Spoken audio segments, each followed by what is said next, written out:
Hello guys and welcome back to another episode of Benchviews Sport.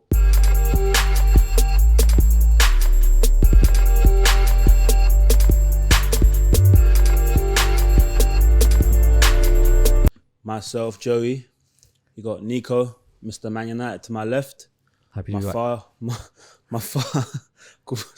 My far left, we got Carlos, Arsenal. So let's begin with the top of the table. Yeah, Arsenal, Brentford. Garcia, I'll let you start off with this bit.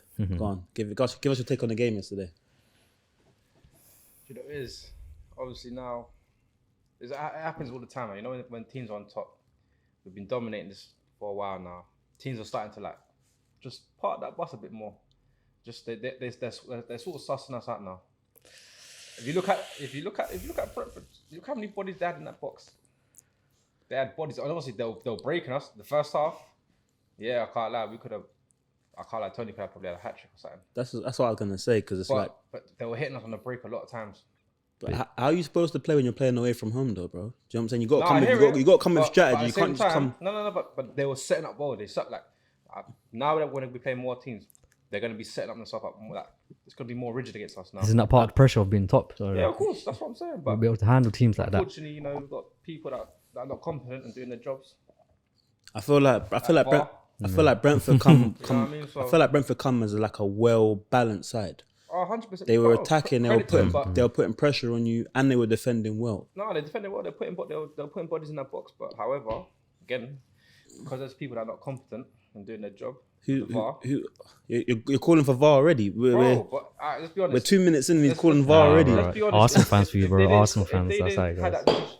That decision was not given, they would have not scored. So if you weren't already, so I wanted to leave that till like the last part of the segment on Arsenal. But it's part of what happened.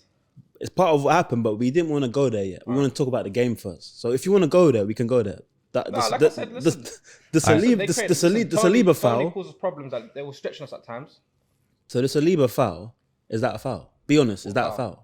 The Saliba foul on Mbama for the disallowed goal. That's never a foul, bro. Oh, Gabriel one. Oh, is it Gabriel? Yeah. That's never a foul, bro. Let's put it this way, yeah. It's soft. It's soft. He's giving him this. Yeah, it's like that, and you can see the tug of the shirt.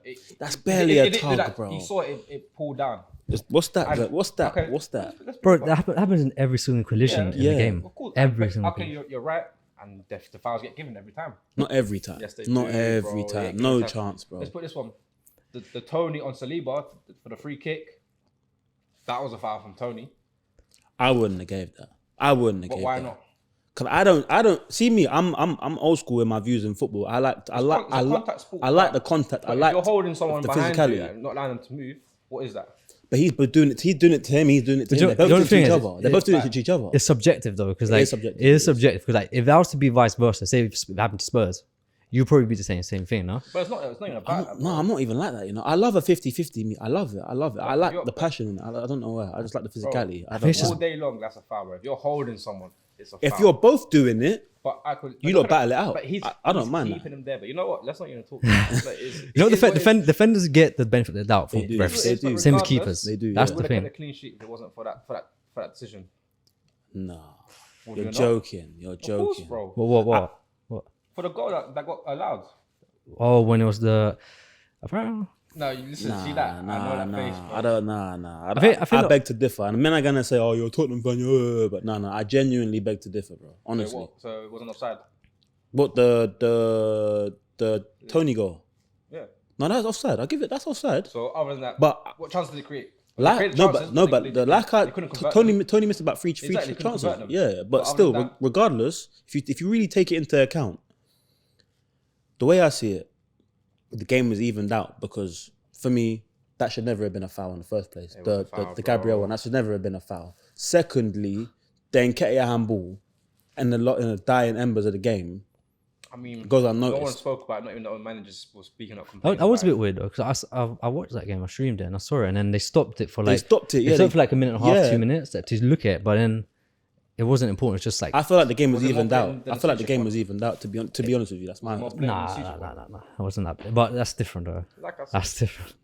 I think apart from that, again, we didn't play the best, but we created a chance where we managed to get a goal out of it. Yeah. we grounded for that goal. And But apart from that, after more towards the second half, we sort of had weathered the storm a bit from them. Apart from that one chance in that second half. then the aspects of the game, but like, No, obviously in the first half, bro, he hit the bar, the crossbar, and then another chance with the near post. But other than that, I think again, people are just not competent doing their job, bro. You're not riding it down to the fact that but it's a fact in the game that if that did not happen, he would not have scored. But be honest now, yeah. Regardless, do you feel in your whole heart that you should walk away with the 3 points? No, exactly. But football's not about that, bro. What do you mean it's not about that? If you don't perform, people can still go and win. Yeah, but what does that mean though? You're basing your whole argument off of a decision. Because that was the fact that, bro, like, man didn't do your job properly. But they had things go against them as well. So don't you think it evens out the playing field? Okay, but then put it this way: you're saying that, but as the referee, should he always make sure he put that line out for the VAR? Oh, 110%. There you go. Now they looked at the VAR. The referee saw the fact. He looked at it. Well, he would have been told that that's a foul, bro. His shirt got pulled. I'm not even talking about the foul. I'm talking about, for example, the handball as well. But no one's speaking about it. So why doesn't it matter if no one spoke about it? I think Thomas Frank was happy to walk away or something. Playing away from home against top of the table. It happens in every game. Every game. There's a VAR decision here and there. Obviously, the fact that Arsenal are top and that things are not starting to go Arsenal's way. Like, you see a lot of fans now bring up old VAR decisions. I've seen it from the Man United game that there were a lot of people saying that Man United, what was it for? I think Arsenal scored. Yeah, exactly. But there's times when we've been robbed by VAR. But I ain't saying it. We're not here complaining. It is what it is, bro. It's part and parcel, man. Spurs have been rough throughout the season as well. Bro, it's part and parcel, bro. Like I said, bro, it's a fact in the game that happened. Here they go, man. It's typical Arsenal. I'm not looking for an excuse, but is it a fact? Yes or no? It's a fact, but it happens to everybody, bro. Every single team in the league has had a VAR decision go against them. It's part and parcel with it. Do you know what I call these Arsenal fans? I call them the sensitive lot. It's not sensitive. Bro, because everything, it's just have to take it to heart. Everything's about. Of course, bro, because there's a title on the line, bro. What do you expect? But moving forward, though, like, what do we think? That's 3 games Arsenal failed to take to win, not to take result to from win. City as well. Obviously, it's going to add that pressure now. Now, it's whether like I said before, do we rise to that occasion on Wednesday, man? How do you feel going into that game on Wednesday? Do you feel confident? What do you think? What's your prediction for Wednesday? I don't feel confident. I'll be real. Even though you're at the Emirates, yeah, Ashburton Army. Oh, like I said, we still haven't proven that we can win that league. We haven't been in that deep end yet. So obviously, going into Wednesday, this is another challenge for us. Like I said, we've got to ride that storm that we're going through right now. Bruh, I said to you last week, you know, you got to win that game against Brentford before the City game. To get that sort of mentality up already. Of course, but now obviously but again, another thing is that they have to come out now and play. Who City have to come to you Arsenal, we now have to rise to that occasion. And let them know that we ain't little bro. But I'll be honest though, at the Emirates, I see you lot you will give them a game and you will take it to them. This is the problem. Look at last week, we've given them games, but we still end up losing. But this is somewhat different mentality. It's a different Arsenal mentality though, isn't it? But this is now, this game we'll have to try. We'll show that the shift is changing. That we're gonna play well, but we're gonna take something from City. Yeah. No, at the moment, if City win, I don't think Arsenal are going to win it. I don't see it. If they get level, just because like not only does it affect Arsenal mentally and going forward, but like look at the table, look at the fixtures. You still got to play them at Etihad. You still got a couple tough fixtures, and just the fact that City have just been there, we know what they can do. They've done it. Arsenal. Like I said, man, every game we've got to take it one game at a time. I agree. I agree. It's still loads of game. That's 17 We're games in the left. gritty end of it now. It's not the gritty end. For us, it is, bro. The grittiness starts now. For you lot, definitely. It definitely starts now. Crunch time has definitely started. Now. So for City now, obviously, we don't know if it can be a blip, but if they win on Tuesday, they go top. And if they go top, and I'll be honest, if they even go 3 points clear of you lot between now and 3 weeks' time, for example, I don't see you lot. That's it. I think that's it. They don't see them being caught. I don't see it. And now, obviously, Europe's coming into this as well now. So you lot are going to be in the Europa League. It depends how you lot take the Europa League as well. Would you take it serious as a fan, the Europa League. It's a trophy, bro. I don't know how you can't take it. Trophy, but you're not going to be in this position for a while, like, or haven't been in it for a while. Like I said, man, just each game like time, innit? Good. I'm just saying, good team challenge on all fronts. I'm just saying. Yeah, they do, but we're still building for a squad. We ain't got the squad for that either, man. Jorginho, Trossard. We've been playing the same team. Tierney on the bench. Trossard looked decent when he played as well. Obviously, he got the goal. Looked decent when he come on. Yeah, he's a good outlet for I think Arsenal. That was a very good buy. Yeah, like I said, it was a tough game, man. We knew that they just put bodies in our box. They tried to stop us because they knew it was more effective out wide. Just get used to it. You have to get used to it. Like around the 60th or something, minute. Also, before we move on as well, Eddie and Nketiah are coming for a lot bit of criticism after the game as well. It's natural, bro. It's gonna happen. Just he's our striker on it, but like even myself, I found myself thinking, bro, like he didn't really do much. Like Pinnock had him up, but I'm thinking, you know what? He's back. Like, you look at his record. His record's still good. So again, we can't be too quick to just jump on him as well. I see something as well someone saying online saying they feel like Martinelli suffering without Gabriel Jesus. What do you think of that? Why though? They're saying with Jesus in the team, he has someone to link up with, and they can like. Nketiah's link up play is good as well, though, man. I know, but they feel like where Nketiah more stays central, and Gabriel Jesus kind of drifts to the left, he drifts to the right to kind of help the wingers. Yeah, in the past few games, they feel Arteta's been taking up Martinelli, and replacing him with Trossard. Yeah. So they feel like Martinelli sort of being starved for someone to play with and have some intricate play with and move forward. But I don't know. That's just what I said. I just want to see your point of it. Man. I think it's too easy to just jump on that bandwagon to blame Nketiah, man. It's just. I agree as well. Too quick, bro. Like, look at his record. Like I said, his record's still very strong. Yeah, he played well against United, so got to give him that as well. He stepped up. Pinnock had him up in that game, and even like I said, back to when Everton, he had chances.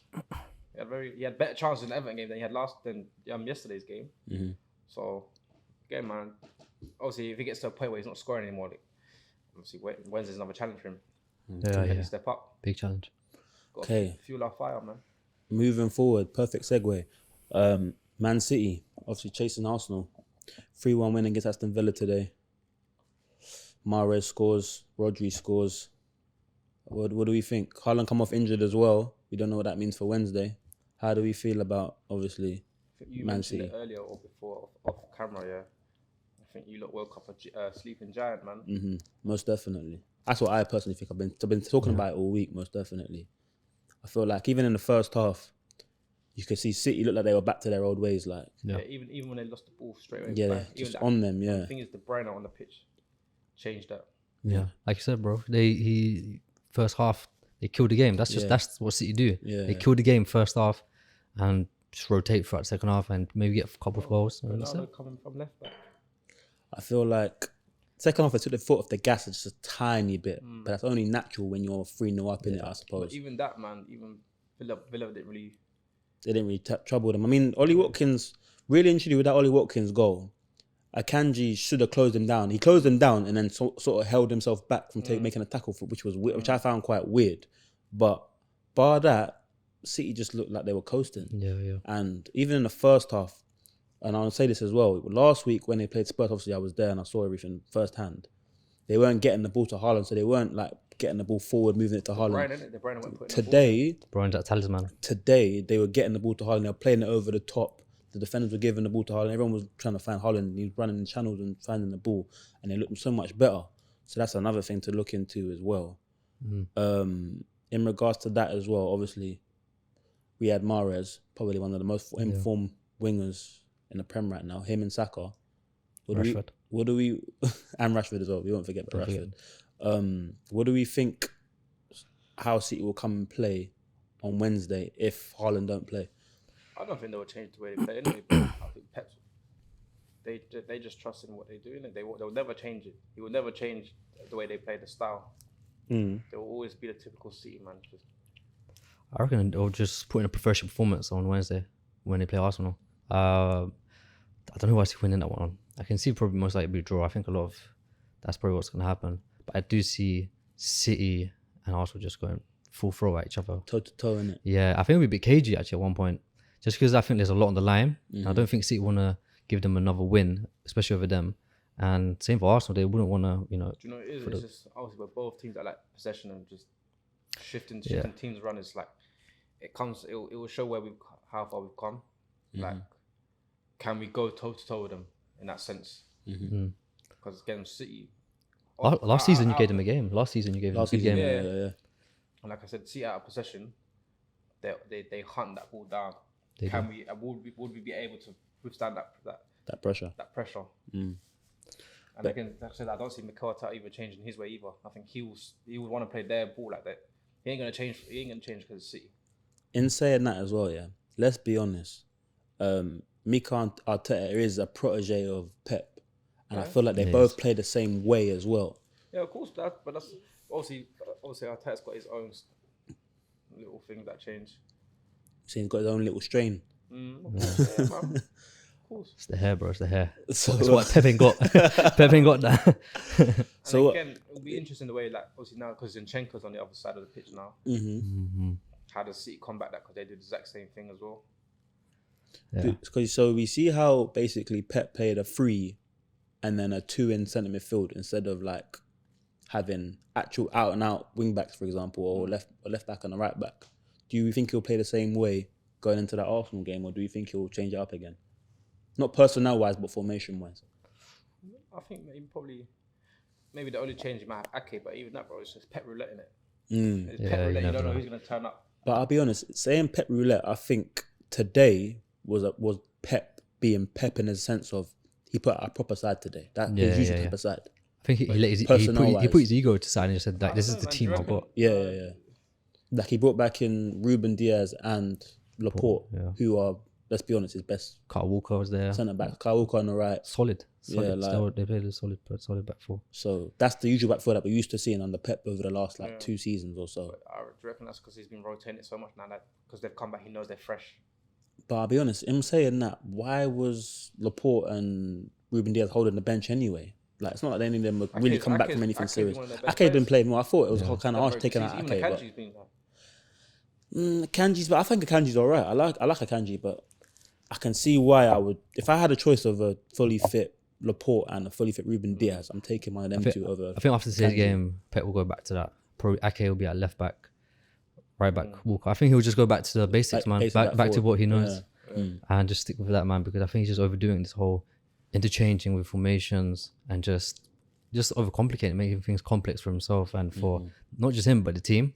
The team's just thinking like, Nick, 1 week Laporte's there, 1 week he's not there, and Akanji, it's too much. I reckon at one point. And Haaland's injured next for that game against. Confirmed, is it? It's not confirmed. It's not confirmed yet. I think it was more of just a precautionary. Yeah. I think that's just what it was. Yeah, man. A couple fantasy managers are a bit mad, or that he had to come off. Right? A couple triple captains. I can't lie. I'm in the mud a little bit about that one. So I'm hoping it's not serious. But again, just come to whose style will be the best. Like he can really dominate that ball, man. I'll be honest, non-biased. I'm always non-biased on the show. I can't see Man City. Man City have to win for me. They have to win. Yeah. Like for me, I think Pep will just about do it, and I'm not saying it just because it's Man City. I'm saying it because mentally and somewhat form-wise, I feel like that Man City have got the edge in this. Even though Arsenal at home, I think Man City slightly got the edge, especially after that FA Cup game. I don't know. Everyone will be like, "Oh, Arsenal put out the second team," but psychologically, a lot of people say that. You can look at it different ways. Obviously, Arsenal, they've obviously dropped points, so they know that you're winless in 3 games, bro. So they know that they have to come out and play. Like in City's eyes, this is the perfect time to play Arsenal. And for Arsenal, this is the worst time to play City now after that game today. Experience is always. Step up now. This is a cruncher for you lot. Alright, moving on now as well, yeah.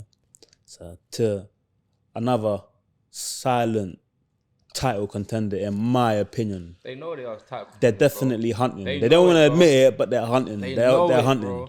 Man United versus Leeds, or Leeds versus Man United. Obviously, Leeds were at home. The Transpennine derby. What are we saying? Man United come out 2-0 winners. Rashford scores again. Yep. That's his celebration, by the way. That's his celebration. That's his one. I mean, it's not about who done it first, it's about who done it better. That's what it is. That's how it goes. Fair play. But yeah, obviously Man United come out 2-0 winners. Proper battle. Yeah. Proper war that game was. What are we saying? Boys? Niko, in fact, take the stage, bro. Take the stage. Yeah. In terms of the game, I'll say first off, like you said, battle. So battle. Fouls everywhere, strong challenges, just aerial duels. Always gonna give you a game anyway. Yeah, they step up. They step up against us. Serious. Since they joined the Premier, we've always got the better of them, though. Apart from the game midweek where we drew 2-2, which I think should have won. Considering the chances we've had, we should have just smashed them. But it's football, innit? It's depends on results. And as for the other question, guys, I don't know, man. Going forward for a title charge, I say it to people, and I say it to you guys as well. Like Ten Hag believes it. But Ten Hag's got to believe it. He's that type of manager to believe it. And I respect, which is good because it transcends to your players, isn't it? Yeah, and to fans as well. Like he's given us confidence there to talk about it.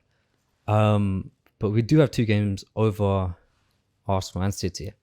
So, and then the only thing is that Arsenal and Man City used to got to play each other twice, both home and away. So I don't know how that kind of affects us, but there's still a long way to go. 17 games. If you're telling me what position I'd rather be in, rather be hunting than being hunted. That's the way I look at it. Yeah, I'd rather be hunting than to be hunted. Before, bro, like you've played all the hardest teams now, man. Yeah, Like gives you a confident boost. Like, you know what, we can really go for these other teams. Yeah, I mean, there's no obviously easy game in the Prem. No, I'll definitely say the tough games we've got left on paper. We Spurs away. Still got to go to Anfield. Still got to go to, I believe, Newcastle. Yeah. Play Chelsea at home. So there's still a few tough games we've got to get through. You know, it's not like it's all as easy as it seems. And it's just, let's see how Arsenal react to, you know, not just City chasing you, but obviously now United supposedly chasing you, but City always be City. So you're only 5 points behind Arsenal at this time of recording. So yeah, I mean, I think they got two games on you, but time next week could be a whole different it could be. But like I said, but rather the points on the board than this whole games in hand thing, because you never know what can happen with games in hand. Yeah, in my opinion, they're not guaranteed points. Exactly, they're never guaranteed points. So I wanted to ask you as well, Niko. Yeah, I saw the lineup prior to kickoff, and I saw both Varane and Lisandro were taken out of the lineup, and I thought that was a bit weird to me. Yeah. I mean, like, obviously, I know you got Europa League and Barca away on Thursday, but surely you don't take both of them out. I mean, you won 2-0, you didn't concede, but I thought that was a bit odd to me. And played Harry Maguire and Luke Shaw centre half. Like, it almost cost us that one as well. The Maguire. Shaw's solid centre back. No, Shaw's fine. Shaw's fine for centre back, but Maguire obviously against a better side, they're taking that chance that he obviously misplaced that pass backwards and. Yeah, man, I've been screaming, bro. Squad depth, that's just our issue. And I said this, and it shows a lot, even with Casemiro missing and Eriksen, when we try play these type of teams like Leeds. It's just that Maguire having to step up, and he really isn't a Man United player. Like he's just as simple as that. Like even coming off the bench, he makes too many mistakes against the teams. He gets found out very easily. I think Varane probably being benched made a bit more sense because of playing Barca. The Martinez one didn't make sense to me because he's out for the Barca game. Actually, he's suspended. So because of the Ajax. Sorry. Because of the Ajax. No. Because of because of yellow cards. I think that's why. And that one didn't make sense to Martinez. He should have started, but it showed like when he came on. He just showed a bit more composure in that back four. Played the ball forwards that we needed from the back because the way the game was going. And he only got beat once, didn't he? By that Somerville kid. Yeah, yeah. Other than that, he doesn't get beat often. He's very. And again, you went on the other side of the pitch and you make sure you finished it off. Yeah, man. Do you know what impresses me the most about Lisandro as well? Yeah, is the fact that I remember prior to the season starting, I remember a lot of pundits were saying, don't know if he can defend in the Premier League being 5'9", but literally I can't. Out of him and probably maybe 2 other defenders, he's probably been one of the best centre halves in the league. Yeah, currently now, he is, man. Stepped up. Yeah, man. Like during the season as well, you've become a World Cup winner at the same time. It's like, I think he's world class, man. No, he is world class. I think he knows Ten Hag. He played with under Ten Hag, in Ajax. So it's not like Ten Hag doesn't know what he was doing when he bought him. I think it was just a lot of people do like to do a lot of pre-assessed predictions, which I guess pundits have to do. That's their job, innit? And I say my thinkers like, but he did struggle in that first game back. Yeah. But most players struggle in their first Prem game, innit? After the World Cup, you're talking about? No, when he first started. Obviously, would adapt into a new league. He stepped up, man. Yeah, he has. And he's just, that partnership with Varane he's got, fantastic. All right, I can't lie. I'm expecting big things from United. I'm not having this, we move in silence. None of that moves in silence. In Man United. Come back to me next weekend. You've got the most goals from the bench. What do you mean? United. That's that. On paper? No, the stats. That's actual stat. Okay. You guys have got the most goals as substitutes. But it's just, I think our forwards are okay. Apart from, the wingers, they're fine. It's just number 9. Like I said, we're playing Verkhorst there. He played good today, actually. And that's the thing. We had to drop Verkhorst at one point in number 10 position. Yeah, you dropped number 10. You know? It's mad, isn't it? You have to drop number 10 because of the fact that there was just no one there to occupy it. And I mentioned last week about Lindelof going forward into midfield. So it's just the injuries as well that are killing us with Eriksen and Martial. But yeah, come back to me next week about that question, and then I have a better answer for you. Don't worry, I most certainly will be. All right, cool. Moving on to my team now. Tottenham Hotspur. Spursy. Just getting comfortable with this one. Who you're getting comfortable? Me, yeah. Carry on. No. Wise man once said, what's his name? By the name of Chiellini. Oh yeah. This is the history of the Tottenham. Tottenham.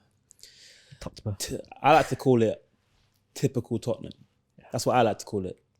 It's like you go and beat City, play them off the park one week, then the following week Spurs. you put up a performance like that and get slapped 4-1 by Leicester. Like, credit to Brendan Rodgers though, man. Tactically, man. I'll give it to him. He was tactically sound. He played high and wide. Got his wingers pressing up against our wing backs. Like Pedro Porro got his baptism of fire yesterday. Yeah. Because, bro, I'll be honest. Welcome to the Premier League, my boy. Welcome to the Premier League. You can't fly forward in the Portuguese league and not expect to run back and not get chased back and push you back. But bro, I still have faith in you, and it's your first game. You know, you got a lot to learn, and I'm sure Conte will coach you into knowing your role, going backwards and forwards. So that's all I'll say on Pedro Porro now. But overall, Tottenham, Jesus. 4-1 though, like Leicester did play well, but 4-1. It could have been more. That Harvey Barnes goal that got disallowed, I'll be honest, that wasn't even offside. Yeah. In my view, that wasn't even offside. So it could have been or should have been 5-1.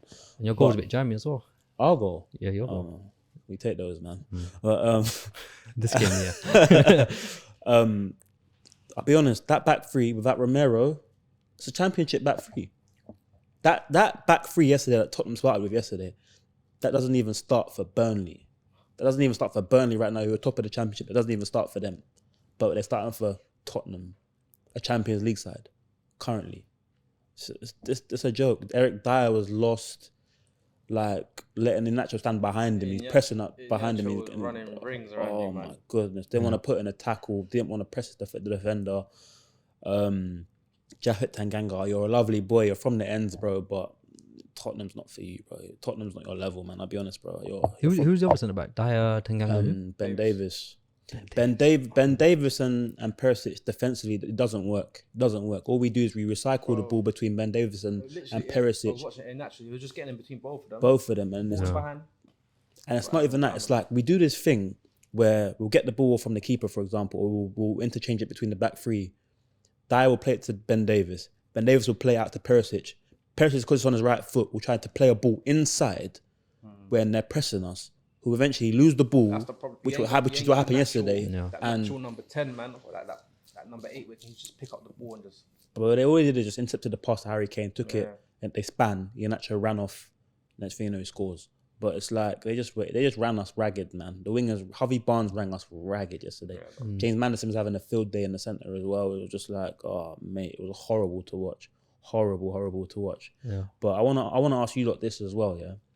in regards to the Conte system, what do you lot think? Do you think it works? Do you think it doesn't work? What's the thing is, only one manager's ever won the league 3 at the back. Him. Only once. But my view is it works. You just have to have the right personnel in place to implement it. To spend in the summer, but he didn't really go for no one. He didn't go for no centre backs. Like, I mean, you got Lenglet on loan, but Lenglet, like, Barca didn't even want it. It's just like, here you go. And it's not like and he barely plays as well. But he's here and there. Or is it just a Tottenham thing? Well, if it... I mean, the thing is, Mourinho's gone everywhere he's gone as well. Like, he's won trophies. I have this argument with people all the time. Got to a final. Took you to a final. And then they sacked him the day before. Listen, and people don't want to turn against Levy, but the proof's in the pudding. Why didn't Mourinho play that final? Because Levy didn't want to pay him if he won. Was that what we had to do?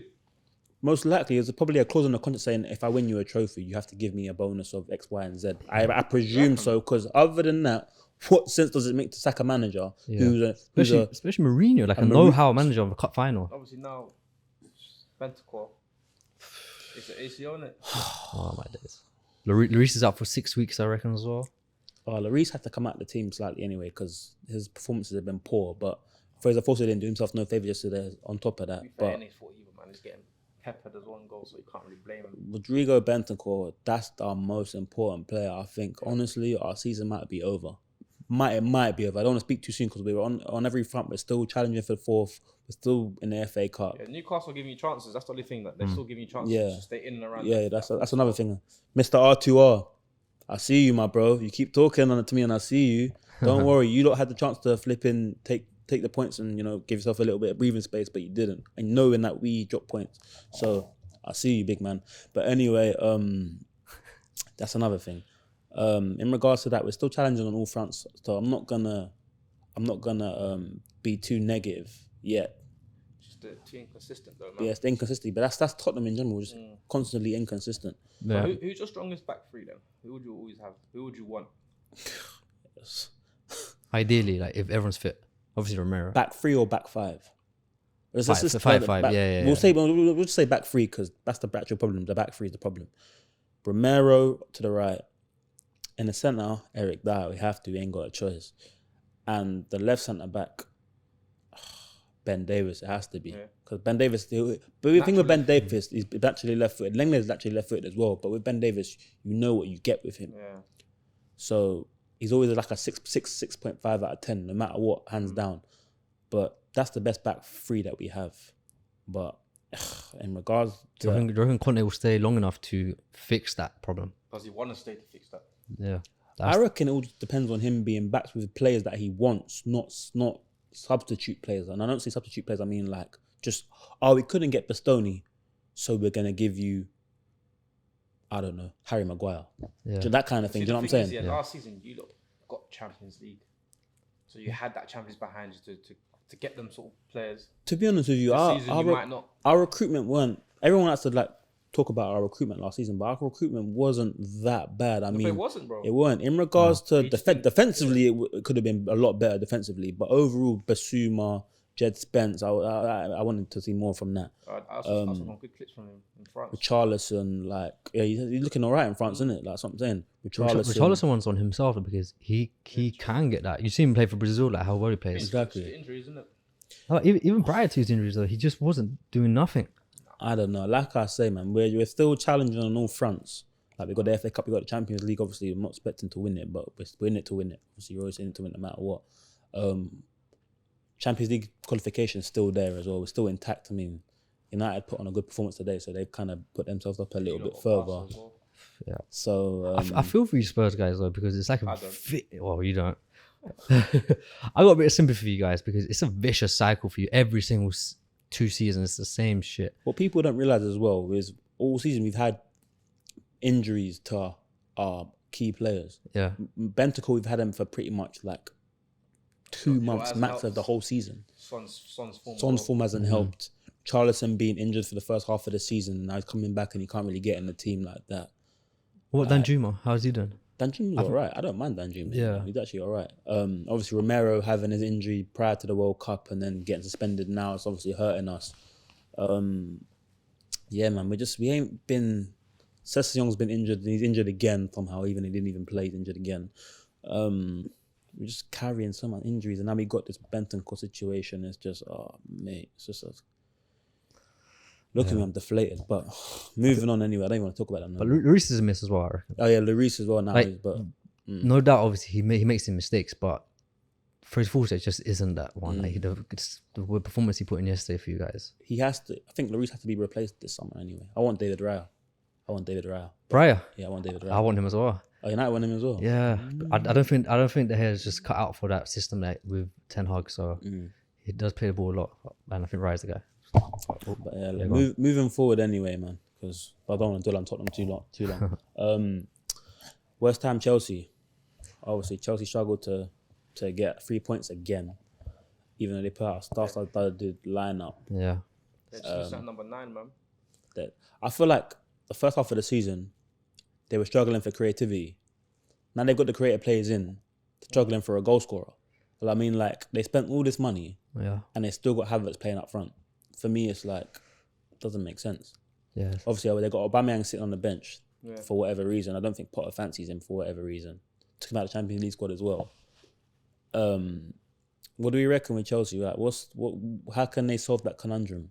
The thing is, João Felix was actually a very good buy. That guy is a baller. He's a baller. When I watched him against they gotta make sure they keep West Ham, him, that's the thing. He's a low needer, and there's no obligation to buy as well. Yeah. He seems like the only player yesterday that was up for going forward and getting those goals. Popping up everywhere. Yeah. Oh. They've got that, but it's just connecting that final third or that in that box where he has to do that himself. They got Nkunku coming in next year as well. I mean, he's quite a similar player to how. It's another winger though. Let's talk about now. He's versatile. Let's talk about now, man. He's a versatile player though. He can play in that centre forward role, like how João Felix is playing. Yeah, it's true, but they need that number 9 though, man. João Felix was class yesterday though, man. All right, you play number 9, right? They get number 9, but who are they gonna get? Like, do you reckon they can get? What, in the summer? Yeah, I mean obviously summer. And bear in mind that's another much. They're probably gonna have to get a good one, right? So that's probably 60 million on top of what they've been spending already. Do you know how much? That's so nuts. Lukaku's still on their books. That's what I'm saying. But he ain't cut out for Prem, man. He just is. But he's done it in the Prem though. He scored goals for you lot. I mean, he's got West Brom, Everton. West Brom. He's done things. Everton. He's done things. I mean, like, he's one of them players that he can get goals, but it's just that when it comes to like that consistent game to game, like getting a goal for like a Haaland, like a Harry Kane, he just doesn't do that. That's not what Lukaku does. But even now they got Chilwell back. When he come on, he did change the game for them. So yeah, he did. Because obviously the goal that they conceded, it come from playing out from the back. Yeah. And I don't think they've got the players to really do that, to play out. Do we think Graham Potter can get something out of this young talented side though? I think so, man. Because I doubt it. You don't think so? It's just time though. He needs time to like really embed that system. Because again, the profiles they got with the players, they're there to suit his style. Do you know what I mean? They are. Yeah, I agree. Enzo, I agree. The João Felixes, Modric. Enzo was class yesterday as well. But there are a lot of managers that have a good style of football. Like whether it's on even like mid-table teams or lower bottom teams. You look at Fulham, the way they're playing. Would you say Marcus Silva's a world-class manager that can take like a big team? You get these managers like Graham Potter. I think that with Brighton he does really well because that's just how it is. For another guy I could think of was David Moyes before he came to United at Everton. He was doing so well. And look at Everton now, but he was doing so well with what he had. Comes to a big club like Man United, he just doesn't have it. But then look at Ten Hag though. His first ever season. Yeah, no, I'm saying there's some managers that can though. I think Ten Hag had that though. Ten Hag had that thing with Ajax. Well, his statement was Ronaldo, isn't it? Exactly. Now these players are playing for him. Like they know he set a certain standard. But even like with Potter, man, I think you just gotta give him time, man. He needs the time. Yeah, I agree. I think he needs the time as well. They need to click. Like I was saying to bro off camera, like that Chelsea team needs time. You can't just expect it to click one with that like that. Yeah. So I just think the price tags on these players, the player quality. I think it would just. I just don't think he's that manager to get them, like put a firm grip on them and get them playing like that. I'll be honest. As much as I like Graham Potter and I do believe in what he can do at Chelsea eventually, I still think they pulled the trigger on Thomas Tuchel too early. Yeah. Can you imagine him with these players? I feel like the Champions League win definitely warranted more time, regardless. It definitely warranted more time. Like, it's really had credit in the bank for that. New owner probably didn't agree to it. And again, he's a manager that if he doesn't agree with something, he will let it be known. Do you guys think Tuchel will be doing a better job than Potter is right now? Like, do you reckon Chelsea will be higher up, or they'll still be where they are? You would never know, man. It's easy to say that he probably would, but you never know, innit? So I think it's a bit unfair to say. Again, just give him time, man. Like I said, and the thing is, they played very well that first half. They played very well that first half. They did. They were controlling the game. Yeah. Even most of the game, they controlled it. It was just them playing out. And just obviously West Ham, they're quite well organised teams, well, then just managed to break on that. And then, again, I think just Cucurella, he's been struggling. Yeah, pass back king. And then obviously that's when Chilwell come and he sort of changed that game for them. Yeah. Yeah. So other than that, man, no, I think just got to give them time. And again, they're gonna have the same thing with happened to Arsenal when we had no Champions League, nothing. So I think if they don't get Champions League, that can help. They That can can help. go about their business. Yeah, they can. Build, come with the managers, the owner. I think he'll give Potter time. Okay, moving on. We'll talk about the current fourth place team since they're chasing Champions League football. Newcastle United, Brentford. Draw 1-1. You say Brentford chasing Champions League? No, Brentford, Bournemouth. Sorry, Newcastle, Bournemouth. My apologies. Obviously, they went into that game with a 5:30 kickoff, knowing Spurs dropped points, and just about scripted draw against Bournemouth. Bournemouth had them on the ropes as well. Literally. They almost nicked it as well. Bournemouth almost nicked it. Goal line clearance. Yeah. So, what do you reckon for Bournemouth? Is pressure on for not for Bournemouth? I'm talking about Bournemouth. What do you think for Newcastle? Pressure on for Newcastle or? That's just a mental thing, I reckon, for Newcastle. Yeah. I think it's the pressure. Newcastle are helping them a lot. They're easing the pressure on Newcastle. Who's easing the pressure on Newcastle? Spurs. Newcastle easing the pressure. You're easing the pressure because I think they probably know, okay, Tottenham might drop a point here and there, but to Newcastle, then they're getting the draws. But it's still keeping them just enough. But sometimes people don't realize draws can work out your favor more than losing sometimes. Because when you say, for example, say for Mr R2R, I hope you're watching it still. When you look back at the end of the season at games that you've drawn where you could have took 3 points from, you're right. It tallies up, man. It tallies up. Yeah. So like a draw is like a bit of a passive result. Yeah. But the thing with Tottenham again, they've got so many games that you just don't know who's going to turn up. But I feel like regardless of us, we've been there, we've done it. Yeah. Conte's been there and done it. So it's like I feel like regardless, we'll pull it out. Another thing is there's a stat with Mahrez. When Mahrez out of the team, they're not the same, innit? They haven't won. They haven't won at all. When he's there, they've won every game. Yeah. So they're missing. That's a big miss. That's a big miss for them. They actually scored them. It's a big miss. He looked promising yesterday when he come on after the injury in the first half. I think it was the 35th minute. Yeah, the first half. And see, the problem is it's mad though because you say Wilson's like he's injury prone as well, and they got Isak to come on. Yeah, he looked bright yesterday as well. So I think they'll get some wins, man. After Newcastle again, I think it might go down to the wire. I think so with Newcastle Spurs, yeah. But it's the thing you got to say about that. You've been there, but I think Newcastle, I just can't see them losing games like that. That he's giving away games like that. Their squad depth ain't great though. I know, but I just don't know if they got that. Newcastle with a top 4 finish would be scary in the summer, just because they have that Champions League pool. It's their money. I reckon even if they don't get it this year, next year they're gonna be a problem regardless. Next year they'll be up and around it again. Yeah. So you look at other teams around the Prem, even without Champions League, they're still getting big players. Yeah, even the model they're following, they're not obviously splashing the cash straight away. They're being progressive. Exactly, I feel like man, I think Newcastle will be alright in the next 2 years, 3. I can see like maybe I'll give them 3-4 years. They'll be challenging for the title, man. So it's all just a building block. But we'll move on anyway to the game tomorrow. Obviously the Merseyside derby, Everton, Liverpool. What's our predictions for tomorrow? In regards to that game, it's mad though. I see it being a draw personally. I do as well. Looking for points, they both need points. Yeah. And Sean Dyche now still there. Sean Dyche. Do you know what? I think it's going to be a draw. If I see it being anything other than a draw, I reckon it'll be Everton that take the 3 points. You reckon? Surprisingly, yeah.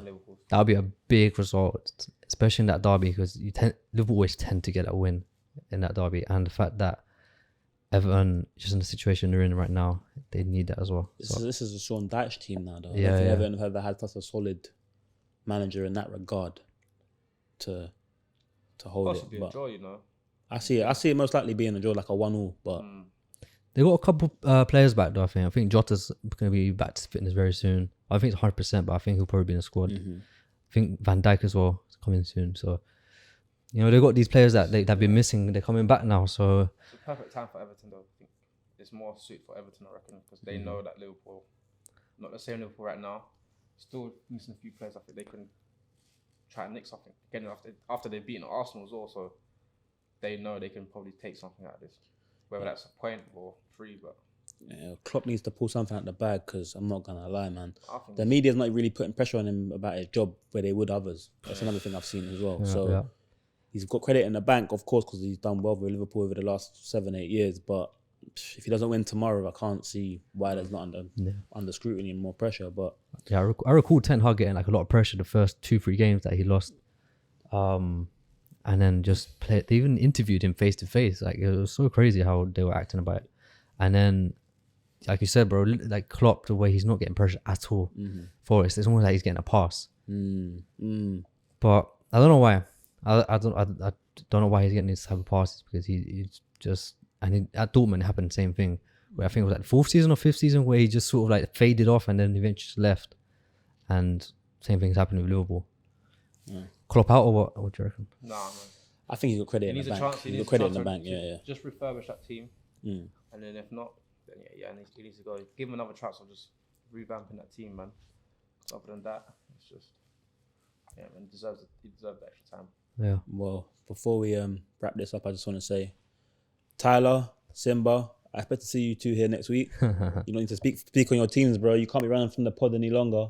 But gentlemen, that's all we got time for, man. Thank you for coming as well. Pleasure, bro. It's been a pleasure. That's the end of the episode. Thank you for tuning in to the BV Sports Show.